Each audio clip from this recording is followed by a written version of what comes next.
the market, and the best thing they can think of is to rent them out.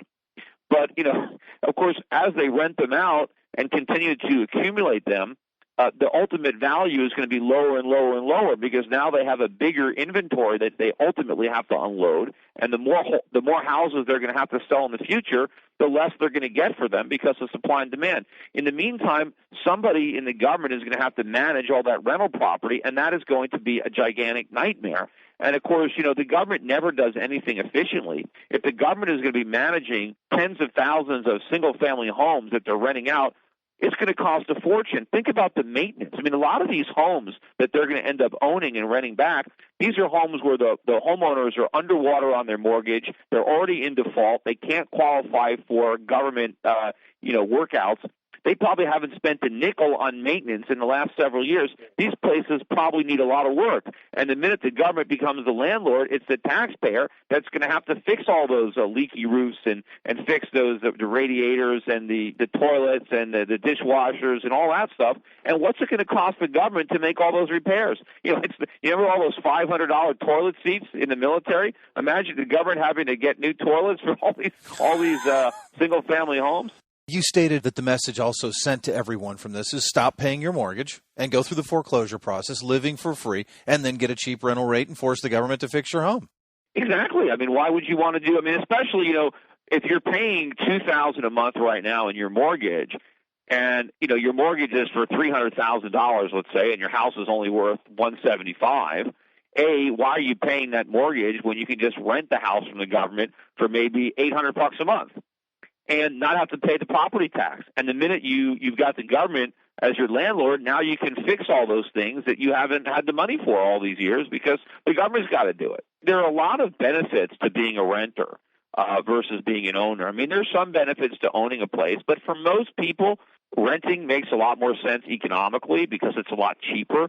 It's the realtors that conned everybody into thinking that owning a residential home is an investment. It's not an investment. It's expensive. Generally, the benefits of home ownership, you have to pay for those. So if you want to be a homeowner, it costs you more money over the long run. The cheaper alternative is to rent an apartment. But, I mean, owning a single-family home with all the maintenance and all the property taxes and all the upkeep and all that, it's an expensive proposition. And there are a lot of people that would prefer to rent anyway. The only reason they bought is because some realtor told them they would get rich. Let me read this to you. I don't know if you had a chance to see this today, Peter, but I really wanted to get your comments. The Federal Housing Administration's mortgage insurance reserves fell to the lowest level in history, and the government said more steps are needed to shore up the agency that guarantees 1 of every 5 single-family loans. The net capital ratio, or reserves, after accounting for projected losses, fell to 0.53% in the year ended in September 3rd, from a 3% in fiscal 08 and 6.4% in 2008. And that was according to an annual review. While FHA said the fund has good prospects, to quote them, it is changing its risk models to account for the possibility of the ratio falling below zero. Quote, I don't want to leave the it's hysterical, but it's not. Quote, I don't want to leave the impression that the reserves are adequate, that we have plenty of money, end quote, said Donovan, whose department includes FHA. Quote, FHA is not in the long run self-supporting. It isn't returning money to the taxpayer, end quote. What is your comment on that? Well, the FHA is going to go bankrupt. There's no question about it, and it's going to need a bailout, just like Fannie and Freddie. FHA, before the collapse of Fannie and Freddie, they only accounted for about 3% of the mortgages. The reason that it's risen so high is because they have basically taken over the subprime market. If you want to buy a house with virtually nothing down, the way to do it now is to the FHA, because the FHA will let you put up 3.5%, which, when you take into account the $8,000 tax credit that you get for buying a home now, generally means that FHA is zero-down mortgages. And so if you want to buy a house with nothing down, FHA is the way to go.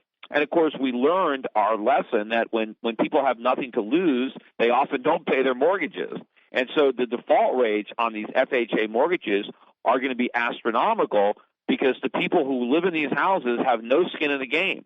And so as real estate prices start to fall or don't rise, a lot of people might have bought these houses figuring they'll take a free gamble. I'll buy one of these houses with nothing down. If the price goes up, I'll sell it and make some money. If it doesn't go up, no harm, no foul, I'll just move out. Meanwhile, they'll strip it down. One of the things when you buy a house, you buy a house that includes all the appliances. Before you default on your mortgage, you can take all those appliances. You can sell them.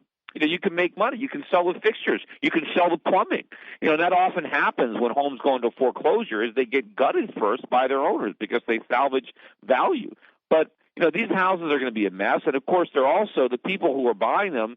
A lot of them are getting very low interest rates subsidized by the government. So we're giving them subsidized interest rates, tax breaks, and basically no down payment. So the subprime market has just been moved over to the FHA. Instead, we should have allowed that market to go away. The subprime market was about helping people buy homes that they can't afford. Well, why would we want to do that? Why would we want to encourage people to take on financial commitments that they can't possibly meet? In a recent interview with Luis Yamada, she was very passionate in her disagreement with some government officials who call Social Security an entitlement. She correctly argued that people had paid into that system and they were owed the money. It is not an entitlement. Now that you're going into politics, Peter, what are your thoughts on Social Security? Well, Social Security is basically the third rail of politics, right? Anybody touches it and they die. Well, the country's going to die if somebody doesn't touch it. And so I talk about Social Security all the time. The problem with Social Security is it's a Ponzi scheme. It can't work. It's never worked, and it never will work. It's run on the same principles that Bernie Madoff ran his investment fund. If it really was an insurance plan where premiums were taken from workers and set aside into some giant investment fund where the money was able to compound and then we could actually pay it out, well, then it would actually be legitimate insurance. But it's not. It's the government takes money from current workers and then gives it back to future workers. So the money that people who are getting Social Security now, the money that was paid in, they're not getting that money back. That money was spent by the government a long time ago. Peter, wait a minute. Let me stop you right there. How did the government go in and steal or appropriate, if you want to call it, that Social Security money and put IOUs in the place? Because how is that? But it's like organized. It's like organized crime. Then they steal the money and then they leave a note saying we took the money. What's the difference? Yeah, no, the money was embezzled a long time ago because the government never had to set it aside. The government didn't invest the money. The government spent the money. And so the money's gone. And so when people say, I paid into it, I'm entitled to get my money back, well, you paid into it, but the money's not there anymore. You're no more entitled to it than the guys that put their money into Bernie Madoff are entitled to it. The money's gone. Now, the problem is, Social Security worked very well for the people who got in early. This woman, Ida Fuller, was like the first person to collect Social Security. She paid in for about 4 or 5 years. She might have paid in $20, $30 over, and then she collected $20,000 over her lifetime because she lived to be 100. So she got in early, and she made a bunch of money. So it worked for her. And a lot of people, benefited from Social Security because they got in early. But the gains for the people who got in early are going to be exceeded by the losses of everybody else. So the people who are young, people who are in their 20s and their 30s, they're not going to get anything out of Social Security. Or if they get something, it's going to be a fraction of what they put in. So for them, it's a really rotten deal because they're coming in at the end of the Ponzi scheme. So, and I think in the meantime, Social Security has done a lot of damage because now there are a lot of people that actually depend on Social Security. And if we never had it, if the government never lied to them in the first place and let them keep their money when they were working, they might have been able to save for their own in retirement. Instead, we taxed the hell out of them while we were working, and now they're stuck. So I think what we need with Social Security is we need to recognize that it was a mistake, that it was a New Deal scam, and that it created, unfortunately, a dependent class where we would have had people, being able to fund their own retirement. We have to find a way out of it. We have to let the young people out of this thing. Otherwise, they're going to, they're going to revolt. They're going to leave the country.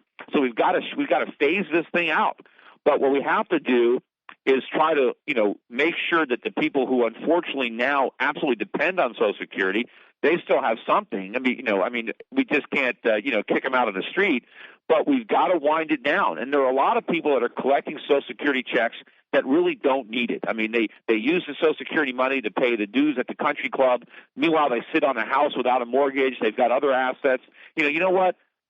They're going to have to finance it for themselves because we can't take money away from young kids who are starting out, who are paying 15%, 13% of their payroll in Social Security taxes, and that's going to go up to 20% or 25%